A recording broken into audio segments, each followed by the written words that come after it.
If your relationship is struggling right now, I can almost guarantee you're blaming the wrong thing. You're pointing at the arguments, the distance, the way she looks at you now versus how she used to. You think the problem is what you can see, the fights about nothing, the silence at dinner, the feeling that you're living with a roommate. But here's what nobody tells you. Those things aren't the problem. They're the symptom. And you've been treating symptoms, while the actual cause sits completely untouched underneath everything. Most men spend months, sometimes years, doing this, pouring energy into the wrong layer of the problem, getting frustrated when nothing changes, wondering why she's still unhappy even after you've apologized, explained, or tried harder. The answer is simple and brutal. You've been fixing the wrong thing. By the end of this video, you're going to know exactly what's really happening. And more importantly, you're going to know which pattern is destroying your relationship specifically, because it won't be the same for every man watching this. Pay attention. Now let's talk about the first thing. Stop diagnosing your relationship by its arguments. This is the symptom trap,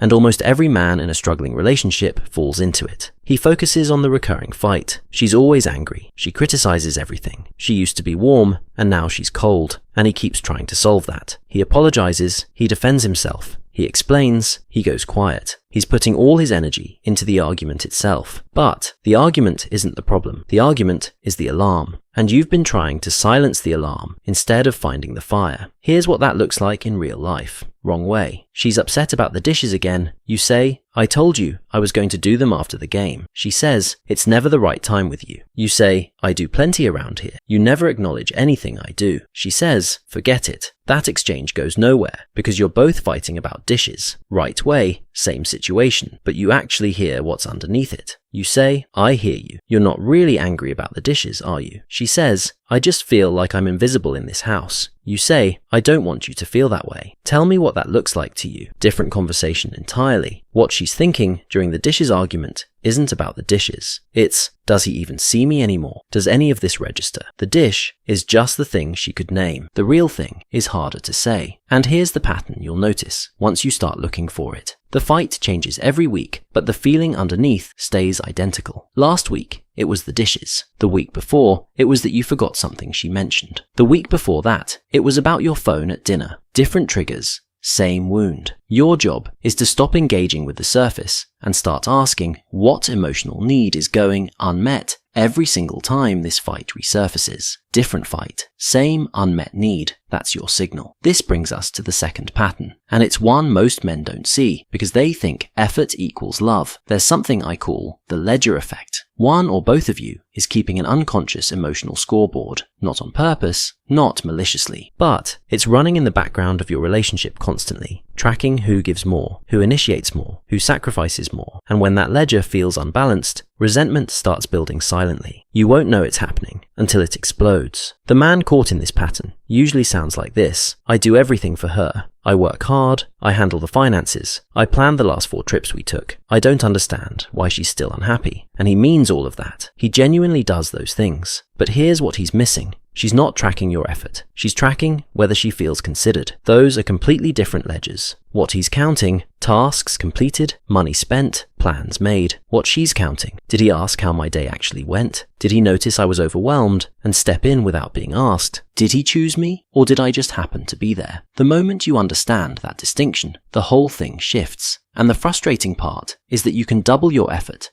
and make the problem worse, because you're adding more to your ledger while hers stays empty. More plans, more gestures, more tasks. But she still doesn't feel seen, and she can't always explain why, which makes it even harder to fix. Stop measuring what you do. Start measuring whether she feels like a priority, not an obligation, not a given, a priority. That's the ledger that matters. That covers the scoreboard problem. Here's something even harder to see. What happens when you've slowly stopped being the man she fell for? Imagine yourself in month 2 of this relationship. You were focused, you made plans, and showed up early. You noticed things about her. You brought energy into the room. Now fast forward to today. You're comfortable. You assume you're present in the same room, but checked out in every way that counts. I know what you're thinking. I'm the same person I've always been. She knew what she was getting. No, you're not the same person. The version of you she fell for was pursuing her. That version was intentional. He didn't take her for granted because he didn't have her yet. She doesn't fall out of love with you. She falls out of love with who you became once you stopped trying. Listen to how the same man sounds in 2 different moments. Month 2. You say, I've been thinking about you all day. What do you actually want to do this weekend? Not what's easy, what sounds good to you. She says, nobody ever asks me that. 2 years in, you say, I don't know, whatever you want. She says, fine. Same man, completely different energy. And she feels that difference every single day, even if she can't explain it. What she's comparing in her head, without telling you, is the man who chose her deliberately, and the man who now assumes she'll just be there. The comfort of a relationship is supposed to be a reward. Instead, for a lot of men, it becomes the reason they stop showing up. They confuse security with permission to coast. And coasting, over time, looks identical to not caring. Ask yourself honestly, do you still pursue her the way you did before she was yours? If the answer is no, you've faded. And the fade is passive. The next pattern is active, and it does the most damage in the least amount of time. This is the emotional shutdown loop. When conflict comes, a lot of men go quiet. They leave the room. They shut the conversation down. And to them, it feels like the responsible move. Better to say nothing than to say something regrettable. I get the logic, but here's what you need to understand. Your silence isn't neutral. In a relationship, silence during conflict is a message. And the message she receives is not, I need a moment. The message she receives is, you don't matter enough for me to stay in this conversation. So what does she do? She escalates. She gets louder, sharper, pushes harder, because she's trying to get a response from someone who's disappeared. His response is to withdraw further. Her response is to escalate further. That loop,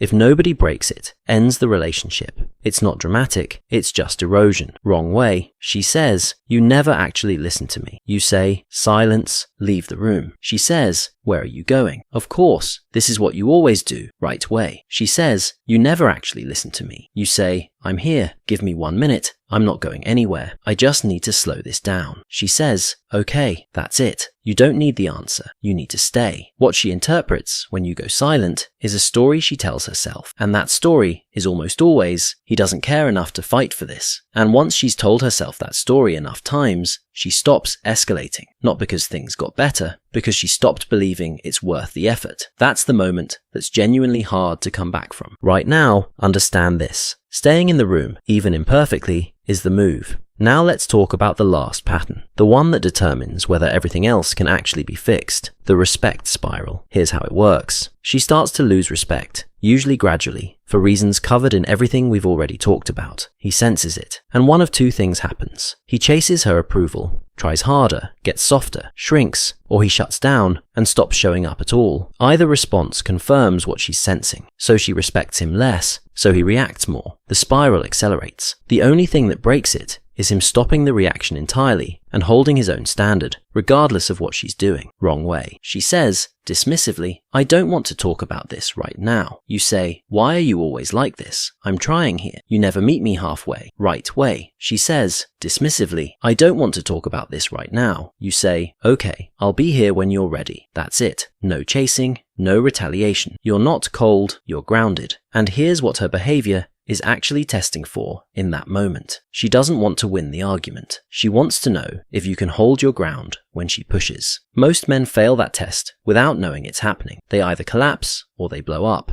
And both of those answers tell her the same thing. What breaks the spiral isn't a conversation about the relationship. It's you behaving consistently, like a man who already has his own self-respect, not because she's giving it to you, but because it's yours, and you're not waiting for her permission to have it. And I want to be clear about something here, because this is where a lot of men get it wrong. Holding your ground doesn't mean being cold. It doesn't mean punishing her with distance or making her chase you. It means you stay warm, you stay available, and you don't abandon your own standard just because she's having a hard moment. Those 2 things can exist at the same time. Steadiness isn't the same as hardness. You came into this video thinking you knew what was wrong. Maybe you thought it was the arguments. Maybe you thought she changed. Maybe you thought it was just bad timing or bad luck. But now you know it's almost never one thing. It's a pattern, usually 2 or 3 of the ones we covered, running at the same time, invisible because nobody ever named them. The symptom trap, the ledger effect, the slow fade, the shutdown loop,